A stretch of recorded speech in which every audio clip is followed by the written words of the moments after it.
अस्सलाम वालेकुम स्टूडेंट्स। आज हम स्टार्ट करते हैं बीजेटी एसी एनालिसिस पार्ट 1, जिसमें हम सबसे पहले इंट्रोडक्शन देखेंगे कि किस तरीके से आप एसी एनालिसिस करते हैं स्मॉल सिग्नल्स का। उसके बाद डिफरेंट कॉन्फ़िगरेशंस हैं, उन कॉन्फ़िगरेशंस को हम टच करेंगे बारी बारी। स्टार्ट करते हैं जी।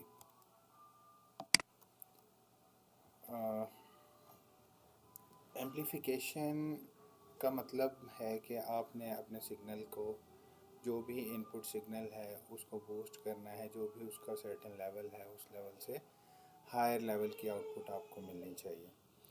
तो इस केस में आप क्या करते हैं कि आप बेसिकली इस डायग्राम में देख सकते हैं कि ये डायग्राम आपको शो करवा रही है कि एक डीसी इनपुट आपको गिवन है ई की फॉर्म में। इसके बाद आपको कंट्रोल मैकेनिज़्म के थ्रू एक इनपुट एसी आईसी सिग्नल आपको दिया जा रहा है, और इसके थ्रू आप सुपरपोजिशन थ्योरम अप्लाई करके जो आपका डीसी लेवल है उसका अलहदा से एनालिसिस करते हैं और एसी कंपोनेंट अलहदा से।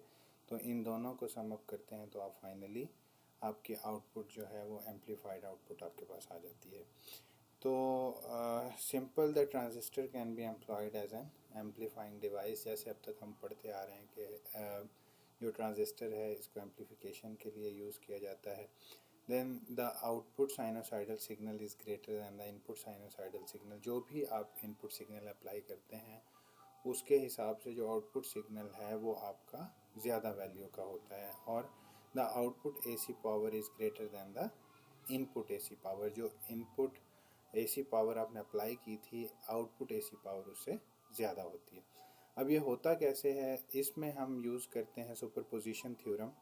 ठीक है, the superposition theorem is applicable for the analysis and design of the DC and AC components of a BJT network, permitting the separate of the analysis of DC and AC responses of the system. जो system आपको given है उसका AC response आपने अलग से find out करना है और डीसी रिस्पॉन्स आपने सेपरेटली फाइंड आउट करना है। तो जो भी आप इनपुट अप्लाई कर रहे होंगे वो इनपुट आपकी एम्प्लीफाइड फॉर्म में आपको मिल जाएगी। और वो क्या होगा, बेसिकली वो होगा DC component plus AC component. उन दोनों का एसी और डीसी रिस्पॉन्स को आप सम अप करेंगे तो आपके पास जो सिग्नल होगा वो एम्प्लीफाइड सिग्नल होगा।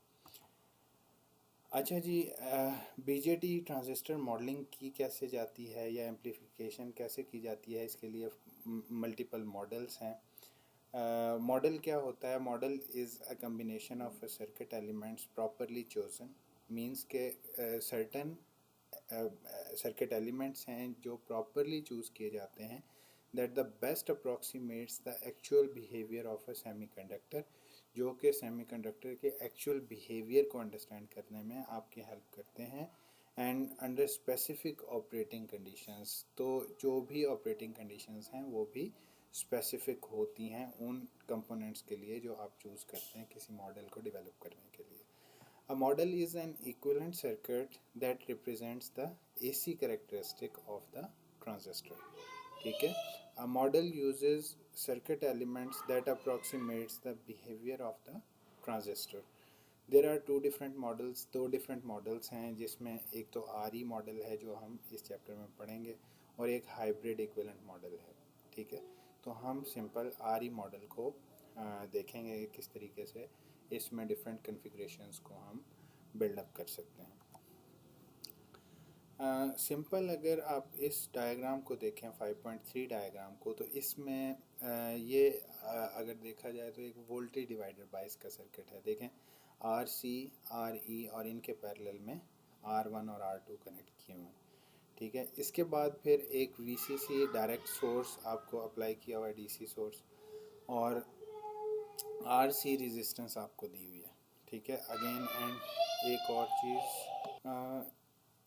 इसके बाद जो आप देखें कि एक वोल्टेज सोर्स आपको VS गिवन है, इसके साथ जो रेजिस्टेंस है दैट इज़ RS, और ZI is showing input impedance and I input is input current. Then coupling capacitors 3 connect किए हुए हैं। एक VS के साथ है C1, उसके बाद फिर आउटपुट पे है C2 और उसके बाद C3 है। इसके बाद जो RC है उसके साथ आप आउटपुट पे देखें V0 पे तो एक कपलिंग कैपेसिटर C2 कनेक्ट किया हुआ है। देन RE के पैरेलल में एक और कपलिंग कैपेसिटर C3 की बने, ठीक है। इसको बाईपास कैपेसिटर भी आप कह सकते हैं। तो आपने इक्विवेलेंट मॉडल अगर निकालना है तो आप देखेंगे कि पहला काम आपने क्या करना है। हम स्टेप बाय स्टेप इसको लेके चलते हैं। स्टेप 1 में हमने क्या करना है, setting all DC sources to zero and replacing them by a short equivalent circuit, ठीक है, शॉर्ट सर्किट इक्विवेलेंट। आपने क्या करना है, DC सोर्सेज कौन कौन से कनेक्टेड हैं, जस्ट VCC, ठीक है। आपने VCC को कनेक्ट कर दिया किसके साथ, ग्राउंड के साथ, मीन्स उसको ज़ीरो कर दिया।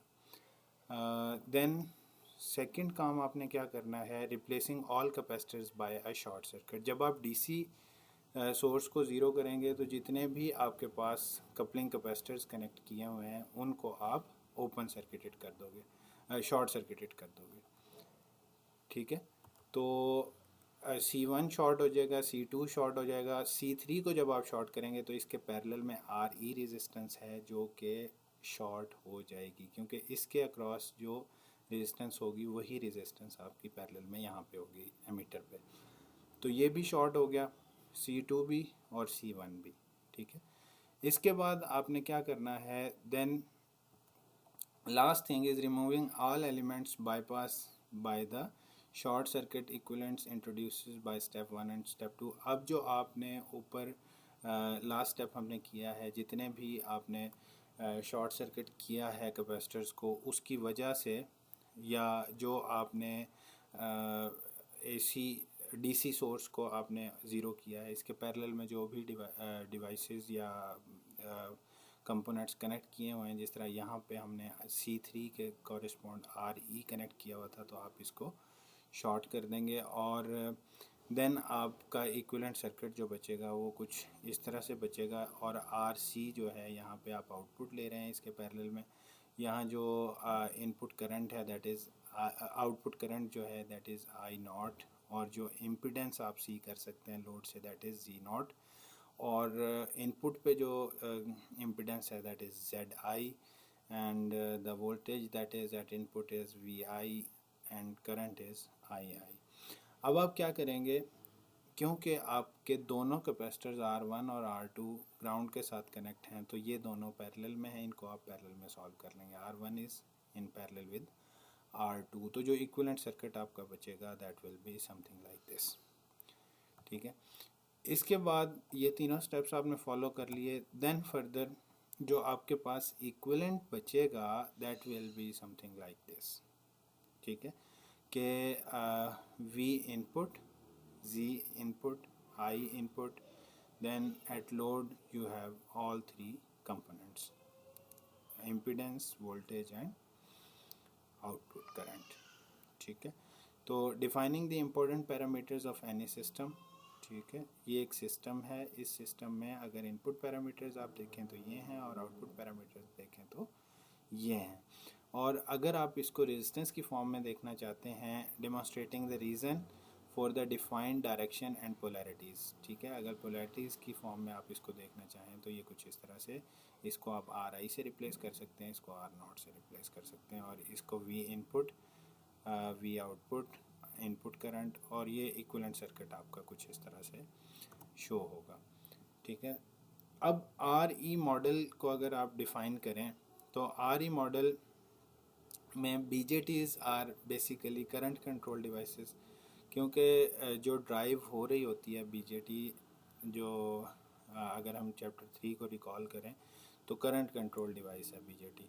Therefore the RE model uses a diode and a current source to duplicate the behaviour of the transistor, and the disadvantage of this model is its sensitivity to the DC level, कि ये एक certain DC level पे के against ये sensitive है। This model is designed for specific circuit conditions. जैसे हमने पहले भी पढ़ा था कि इन चीज़ों इस इक्विवेलेंट मॉडल को, आरई मॉडल को आप सर्टन स्पेसिफिक सर्किट कंडीशंस में ही यूज़ कर सकते हैं।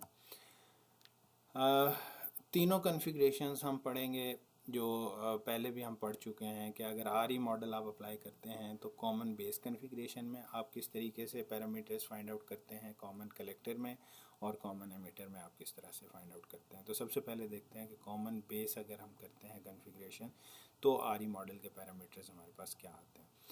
कॉमन बेस का मतलब है कि बेस को आपने ग्राउंड के साथ कनेक्ट कर दिया। इस केस में एमीटर से जो करंट फ्लो हो रहा है वो आई है और कलेक्टर से जो करंट फ्लो हो रहा है दैट इज़ आई।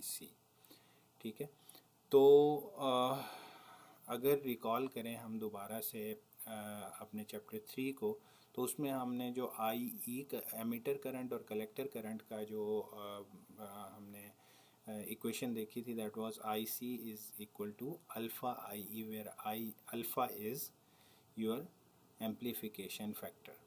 ठीक है, और जो आपकी इनपुट रेजिस्टेंस होती है या इनपुट इम्पीडेंस होती है, इसको आप एसी के केस में हमने डायोड के केस में पढ़ा था कि it is equal to R E and R E is further equal to 26 milli volt divided by emitter current. ठीक है, तो R E is always equal to 26 milli volt divided by I E.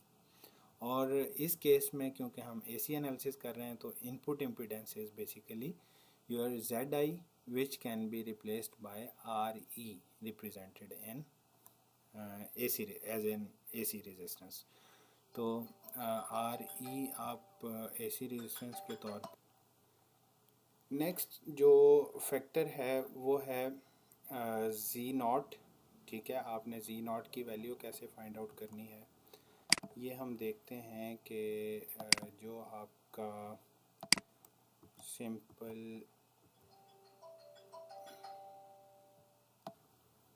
ये हमारे पास characteristic curve है एक diode की। इस case में आप देखें कि जो आउटपुट इम्पीडेंस है that is basically the slope in this characteristic curve. ठीक है, तो ये स्लोप जो है वो ना होने के बराबर है तकरीबन। तो हम कह सकते हैं कि R naught is basically equal to 1 by slope, और अगर स्लोप आपकी ज़ीरो है तो आपकी आर नॉट की जो वैल्यू है वो आएगी इन्फिनिटी। ठीक है, तो इसका मतलब है कि इस केस में जो आउटपुट इम्पीडेंस है वो आपकी इन्फिनिटी आएगी। ठीक है, अगर वोल्टेज गेन आप कैलकुलेट करें तो सिंपल जो इक्विवेलेंट सर्किट है इसका कॉमन बेस के केस में आप जो डायोड है उसको जो आपका ट्रांजिस्टर है इसको आप रिप्लेस कर सकते हैं सिंपल एक डायोड से in parallel with dependent current source. ठीक है, तो here I C is equal to alpha I E, ये जो हमने एक्सप्रेशन देखी, और इस केस में जो आपका वोल्टेज गेन है that will be equal to output impedance, जो आपका वोल्टेज गेन है that will be output voltage divided by input voltage. तो वो आपके पास है alpha R L divided by R E, और अल्फ़ा की वैल्यू जो है वो आप नेगलेक्ट कर सकते हैं और that will be equal to R L divide by R E, और करंट गेन की जो वैल्यू है that will be minus alpha that is nearly equal to -1। तो इन दिस केस अगर आप कॉमन बेस का इक्विवेलेंट सर्किट फाइंड आउट करना चाहें तो इन सारे पैरामीटर्स को आप फाइंड आउट करेंगे, और उसके बाद जो इक्विवेलेंट सर्किट आपके पास बचेगा that will B R E which is AC resistance RE equivalent to 26 millivolt divided by IE, and in parallel with a current source, dependent current source, that is equal to IC is equal to alpha IE, और इसके parallel में जो resistance है वो है R not, और R not हमने देखा था कि ये इक्वल होती है 1/, स्लोप के, और वहाँ पे स्लोप क्योंकि नेग्लिजिबल है तो उस केस में आप स्लोप को आर नॉट को इन्फिनिटी कंसिडर कर सकते हैं। सेकेंड टाइप जो है कॉन्फ़िगरेशन की वो है common emitter configuration. Common emitter configuration में बिल्कुल उसी तरह से जैसे हमने कॉमन बेस में बेस को कॉमन किया, यहाँ पे आप कलेक्टर को कॉमन के ग्राउंड के साथ कनेक्ट कर देते हैं और इसको रिप्लेस कर देते हैं एक करंट सोर्स, डायोड को ट्रांजिस्टर को आप रिप्लेस कर देते हैं एक करंट सोर्स के जिसमें करंट का फ्लो जो है वो कलेक्टर से एमीटर की तरफ है। और VBE आपकी इनपुट वोल्टेज है और इसके बाद फिर जो एक एमीटर जो है वो आपका डायोड के तौर पे फंक्शन करेगा। और इस केस में आप देखेंगे कि जो इक्विवेलेंट रेजिस्टेंस आएगी that will be equivalent circuit will be like this, ठीक है, जिसमें जो आपकी इनपुट इम्पिडेंस है that will be equal to VI over IB, ठीक है, VI voltage divided by input current. तो वोल्टेज जो है वो VBE है, बेस से एमीटर की तरफ जो वोल्टेज है वही यहाँ पे आएगा, तो VI को आप रिप्लेस कर देंगे VBE डिवाइड बाय IB के, ठीक है। ये आपके पास इनपुट इम्पिडेंस आ गई। अब VBE आपने फाइंड आउट करना है। VBE इज़ बेसिकली IE/RE, ठीक है।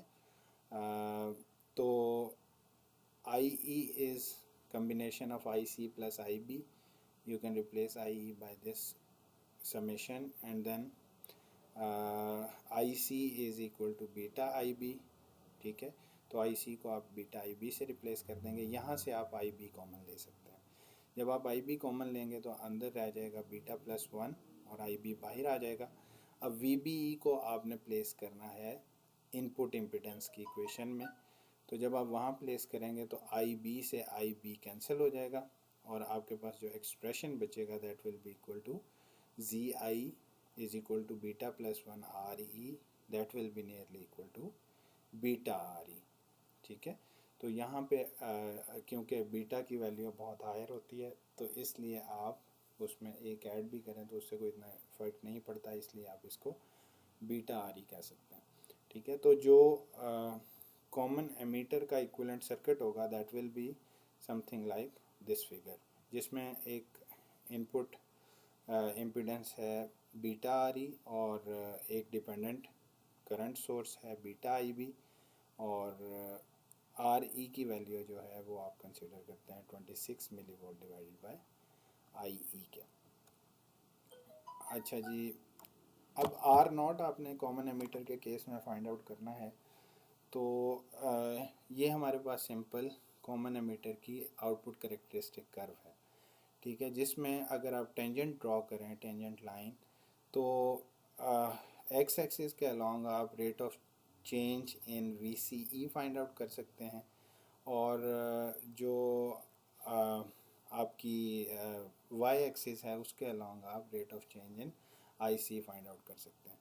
तो जो R0 होगी that will be equal to R0 will be equal to change in VCE divided by change in IC, ठीक है। तो ये सिंपल आपकी R0 की वैल्यू आ जाएगी। कॉमन एमीटर कॉन्फ़िगरेशन में the early voltage means the applied voltage is sufficiently large as compared to the applied collector to emitter voltage to permit the following approximation. Means के जो आपकी input voltage आप apply करते हैं वो आपकी collector to emitter voltage से large होती है, जिसकी वजह से आप ये अप्रॉक्सीमेशन कर सकते हैं। मीन्स के यहाँ भी एक स्पेसिफिक कंडीशन अप्लाई होती है। तो जैसे हमने पहले देखा कि RE मॉडल में हमेशा कोई ना कोई एक स्पेसिफिक कंडीशन के ऊपर ही फंक्शन आप कर सकते हैं, तो इसमें ये कंडीशन है। तो जो इक्विवेलेंट सर्किट आएगा वो कुछ इस तरह से आएगा, ठीक है। जो कॉमन कलेक्टर है इसमें आप कलेक्टर को ग्राउंड के साथ कनेक्ट करते हैं, बाकी टोटल जो कैलकुलेशंस हैं वो बिल्कुल एमीटर की तरह होती हैं। तो that's it for this lecture. We will see the rest of topics in the next class.